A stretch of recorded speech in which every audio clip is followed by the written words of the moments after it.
June is Black Music Month. CSB TV celebrates Black music. You're watching a CSB TV's special programming. This is Black Music Month, a musical interlude production. Today's guests are Hollis Jordan, Kory Livingstone, and Genine Latrice Perez. What is your earliest memory of you realizing music was a pathway you wanted to take? Well, as a kid, my mom always, bought me gifts, and I would always, use the toys for, drums and stuff like that. So I knew I had some sort of beat in me, so I was trying to get it out. But it wasn't until later on when I grew up a little bit. I was about 6 or 7 or something like that, and my mom put me in a Christmas program in school. And I had never sung for anybody before. And when I did, I was like the popular student in the entire school. Like everybody was just, praising me basically. And I was like, wow, this is kind of fun. I like the way this feels, But still, I transitioned to a lot of different schools. And then I ended up at a school called Malcolm X Academy, a middle school, where I joined a group, gospel group called God's Little Soldiers. And I became the lead singer for that group. And that was my first glimpse of the professional world as far as music is concerned. And, I just fell in love, and I knew that this is what I wanted to do in my life. Let me caress your body. I really want to see you get naughty. You're my medicine when I'm sick, hot toddy. You showing me that you are the only one I love and need. Used to catch bodies like a felony. Damn, she a baddie, want her just for me, to me. Ooh, let's run away. While listening to Marvin Gaye. Stop hesitating, girl, don't play. And we ain't gotta tell nobody. Let's run away. Let's go. While listening to Marvin Gaye. Stop hesitating, girl, don't play. You know you want it, so I'ma give it to you. Come caress my body, baby. Come caress my body, baby.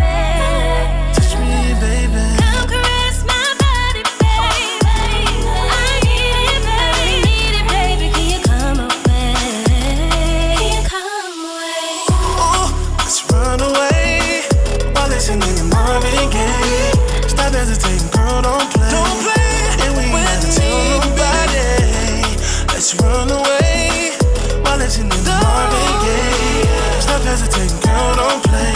You know you want it, so I'ma give it to you. You ain't never seen a big boy do it like this, like this, like this. You ain't never seen a big boy do it like this, like this, like this.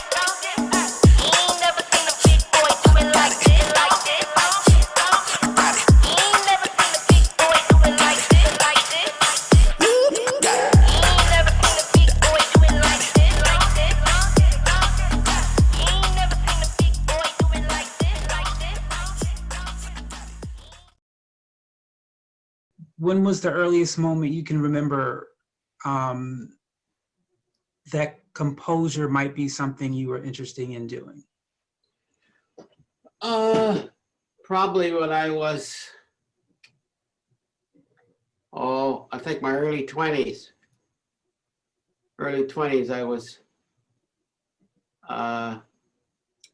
after a lifetime up to that time of just playing, there was I saw other things, especially because I was involved. Well, actually, it's probably even before that, because I think when I was around 15, 16, when I started to get into jazz. And jazz basically is composing on the spot. So I guess you could say all the way back there, yes. As opposed to, it was formal, yet it was informal. I didn't go to textbooks and read, how to do this. It was just, it was part of the process. So, and that's what composing is. Composing is actually improvising, and then you sort of settle on you sort of settle on a pattern, because there's I bet dollars to donuts, if you picked any composer from any genre that codified his music, either in writing or just orally, I bet if you ask them to play it 3 times, each time it'll come out different, you know. I was studying with this one particular classical composer, and he said when he was a young composer, him and 2 other colleagues went to New York, from Canada to New York. And this would be in the 50s when bebop was in its heyday. And they went and listened to Coleman Hawkins. And they went 3 different nights.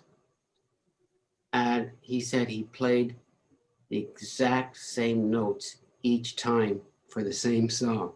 So he had it, written here as opposed to what was writing on the paper. And that's why we write on paper, so that, I remember this is how I did this version, So that's what, when you see any written music, that's only the version that the composer used to codify it. So this is my song, but he was to play it again, he would, without the music, or just ask him to play it again live, bring back a Bach or Beethoven, it would be different, however different, not completely different, but it would be various. Because as a composer, if you have idea A, there's no such thing as idea A. It's idea A number 1, A number 2, A number 3. I could use 3 or 4 things here, I can wear a red shirt, I can wear a green shirt, a blue shirt, but they're all shirts, and they just vary a little bit. So this is what really goes on. There's no such thing as a composition set in stone, right, unless it's a nursery rhyme. Every time we said goodbye, you whispered your tender sigh.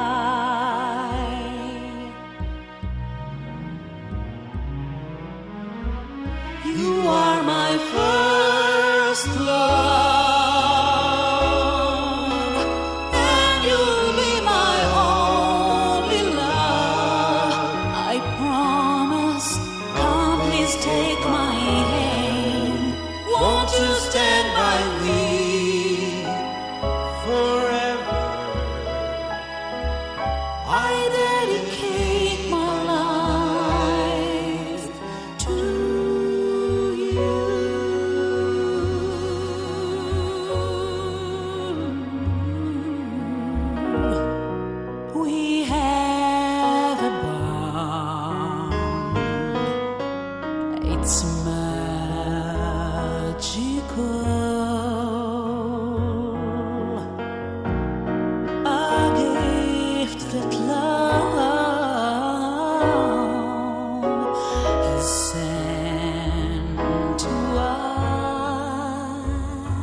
First question is, when was your first earliest memory of you realizing music was a talent of yours?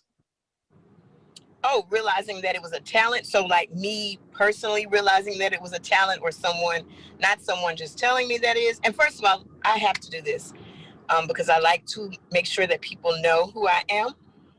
And I'm pretty sure you'd introduce me, but I got to say it myself. I am Genine Latrice Perez, and I love it when you say my whole name. So how about that? And so now back to your question, Casey.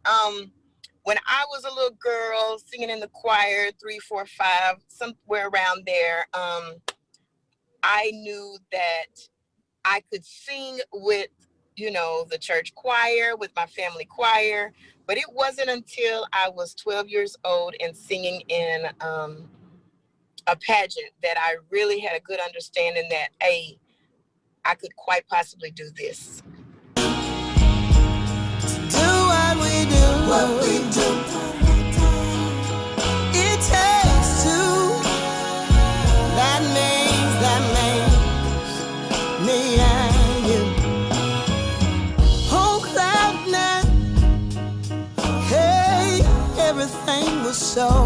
great. Everything's so great. See, I was your woman. Yeah. You were my man. Yeah. Everybody thought we were a winning pair. Held hands, dressed the part. Live without a care. It takes two to do what we do. I realize that I can't put the blame all on you. It takes two to do what we do. It takes two. Baby, that means me and you. It takes two. I should have stayed strong. They were all in my ear. Thank you to our guests.